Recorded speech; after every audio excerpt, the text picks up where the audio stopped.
Livro Comunicações Mediúnicas entre Vivos, de Ernesto Bozano. Capítulo 8. Subgrupo E. Casos de transição no momento da morte ou na agonia. Antes de tratar do grupo em que se consideram as comunicações entre vivos, que aparecem efetivamente transmitidas com o auxílio de uma entidade espiritual intermediária, será bom relatar alguns casos de transição, porque se referem a incidentes em que o agente que se comunica mediunicamente à distância é um moribundo que anuncia a iminência de morte, ou bem uma pessoa falecida momentos antes de ocorrer a comunicação. O que se disse para os casos do último subgrupo deve ser repetido aqui, ou seja, que tais episódios são raros, de modo que só disponho de 4 deles, um dos quais é de segunda mão e, portanto, deficiente como prova. Caso 23. O maestro-compositor Ernest Bloom, que havia conhecido Victor Hugo e Auguste Zachary, refere em sua autobiografia o que aconteceu com Victor Hugo, nas suas experiências na ilha de Guernesey. Victor Hugo sempre declarou estar convencido das verdades do espírito. Igualmente estavam seus 2 filhos e seus 2 amigos Zachary e Paul Merice. O próprio Zachary me narrou o seguinte fato. Certa noite de inverno em Guernesey se faziam experiências com o tripé. Estavam presentes o grande poeta, seus 2 filhos e Zachary. Servia de médium Charles Hugo, que tomava conta das letras do alfabeto ditadas pela mesinha e transmitia as respostas. Subitamente lançou ele um grito de dolorosa surpresa e exclamou: "Os espíritos me participam a triste notícia de que neste momento morreu a senhora de Girardin." Eram 10 horas da noite. Naquela mesma noite havia Victor Hugo recebido uma carta da senhora de Girardin na qual lhe comunicava que iria passar uns dias em Guernesey, de modo que ele deveria esperá-la de um momento para outro. 2 dias após chegou uma carta em que se participava a morte da referida senhora. Ninguém em Guernesey podia saber de tal coisa, pois não havia telégrafo nem telefone, portanto, Charles Hugo ignorava, como todos os demais. O mais interessante, porém, é que ela havia falecido precisamente na noite da sessão às 10 horas. Confesso que quando penso neste episódio sinto um calafrio, porque como pô-lo em dúvida com tais testemunhas? Narrado na Revue Scientifique et Morale du Spiritisme, 1906, página 509. No caso citado, Charles Hugo assim se expressa: "Os espíritos me participam a triste nova, do que se poderia concluir que não fosse precisamente a senhora de Girardin quem comunicasse a própria morte, mas algum espírito familiar ao médium, o que pode ser certo. Como, porém, não é lícito admiti-lo baseando-nos simplesmente em uma afirmação como a exposta, devemos apegar-nos à hipótese menos lata aplicável ao caso que é a de uma comunicação da senhora Girardin moribunda ou recém-falecida." Caso 24. Eymardin Gibritten, em seu livro Modern American Spiritualism, página 500, narra uma série de manifestações mediúnicas obtidas na casa do Dr. Laird, com a mediunidade de sua própria esposa e em relação com o seu filho e o do Dr. Marsden, os quais lutavam no fronte da Guerra de Secessão norte-americana. Quando os 2 jovens morreram na luta, manifestaram-se a médium por meio da visão clarividente. O filho do Dr. Marsden se lhe manifestou quando ainda jazia mortalmente ferido no campo de batalha. A narração é longa, pelo que só citarei este último episódio. A narradora, Sra. Ardin Gibritten, que tomou parte na experiência, assim se expressa: "Nenhuma notícia dos filhos. Pela noite, quando os desolados pais se reuniram em sessão, caiu a senhora Laird em sono mediúnico e, em tal condição, se manifestou o espírito de James Marsden, que assim falou: Avisa meu pai que parte imediatamente para Donaldsonville uma vez ali, que chame o capitão Somers, comandante da minha companhia." Foi ele quem recebeu o encargo de entregar-lhe a minha pobre crisálida dilacerada, da qual a mariposa se volou para a eternidade. A respeito da mensagem, o Dr. Laird fez-me saber que ela adquire maior significação porque o filho do Dr. Marsden tinha um caráter jovial, despreocupado e um tanto volúvel, o que levara seus camaradas a dar-lhe por gracejo o apelido de Borboleta. O Dr. Marsden partiu logo para a localidade indicada e 5 semanas após regressou com um ataúde que continha os restos mortais do rapaz.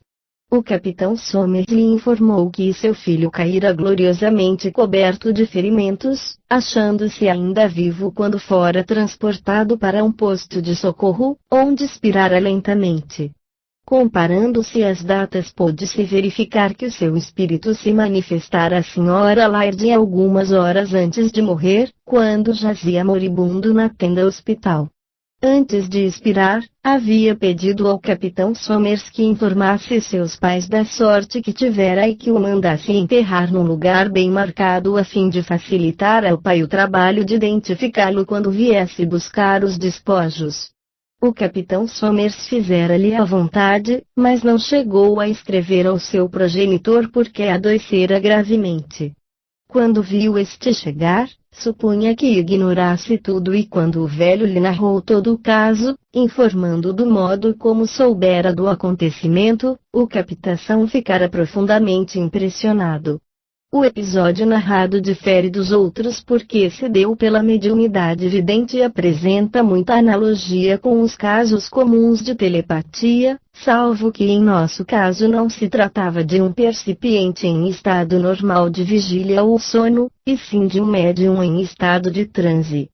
Ademais, é notabilíssima a mensagem transmitida pelo fantasma telepático mediúnico porque encerra informações pessoais ignoradas de todos os presentes e rigorosamente verificadas, compreendendo também a simbólica alma borboleta que da crisálida dilacerada se evolara, ou seja, flutuar, voar, para a eternidade.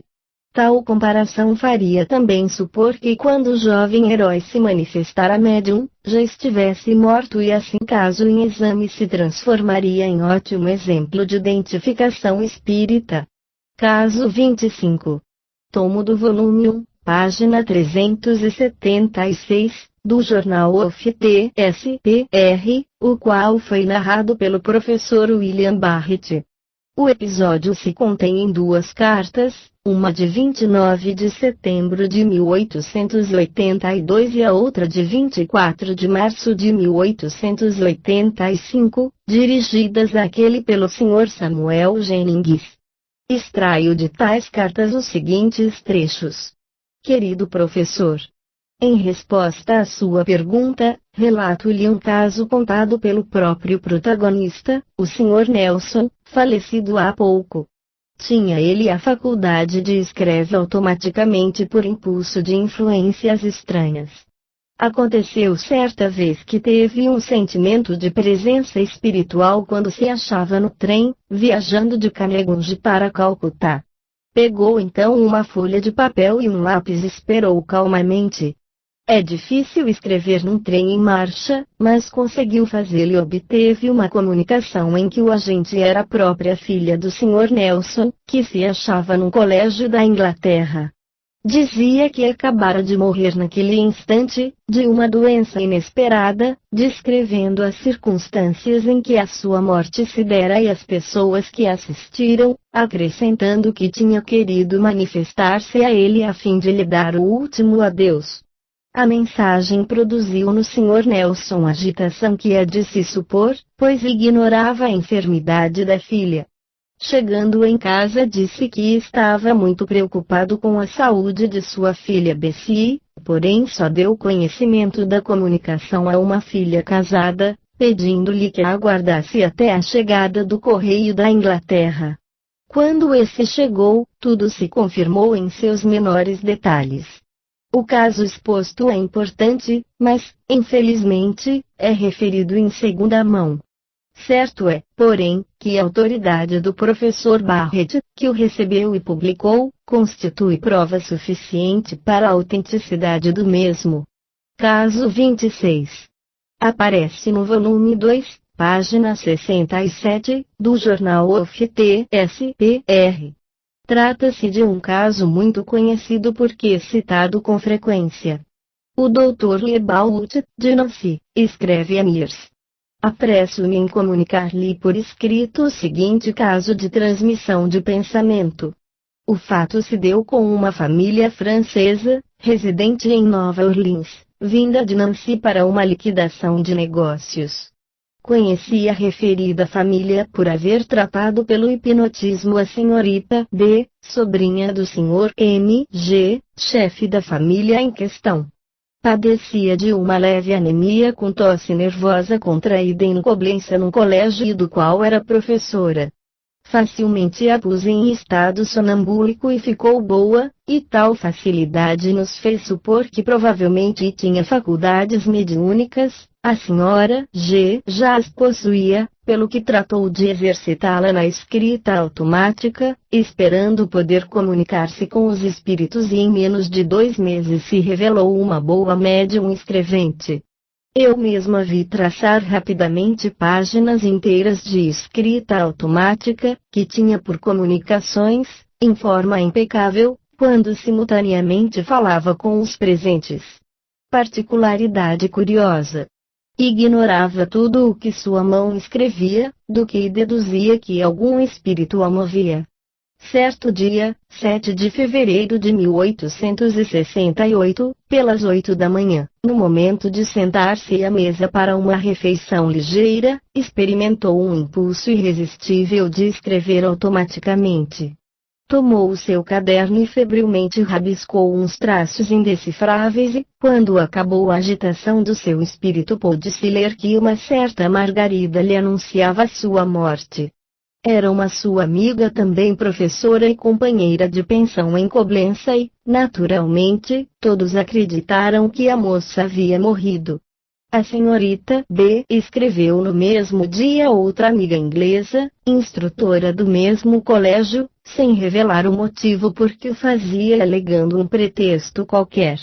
Pela volta do correio chegou a resposta, na qual aquela declarava sua surpresa de receber uma carta sem motivo aparente, mas, ao mesmo tempo, anunciava a morte de sua amiga comum, Margarida, ocorrida às 8 horas da manhã do dia 7 de fevereiro.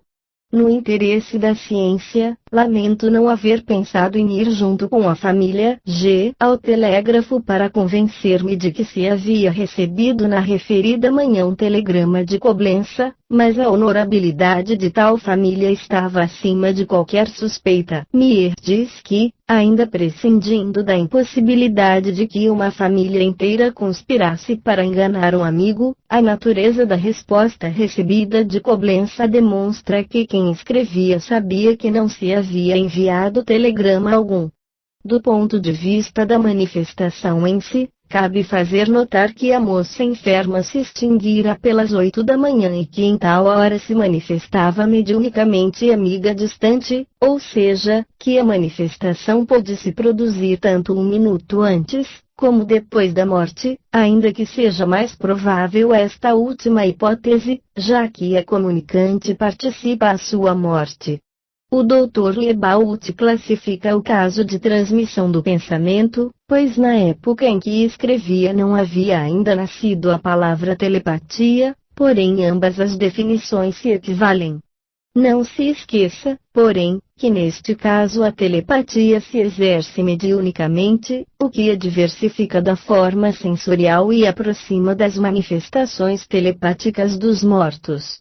E como nos casos examinados neste subgrupo se trata de vivos no leito de morte, evidente é que a telepatia entre vivos com modalidade mediúnica aparece como o último grau de uma ampla série de manifestações anímicas pelas quais se chega ao limiar da grande fronteira, mais além da qual não podem existir mais que manifestações telepáticas de mortos, demonstrando-se com isto que não existe solução de continuidade entre as modalidades com que se produzem as comunicações entre vivos e mortos.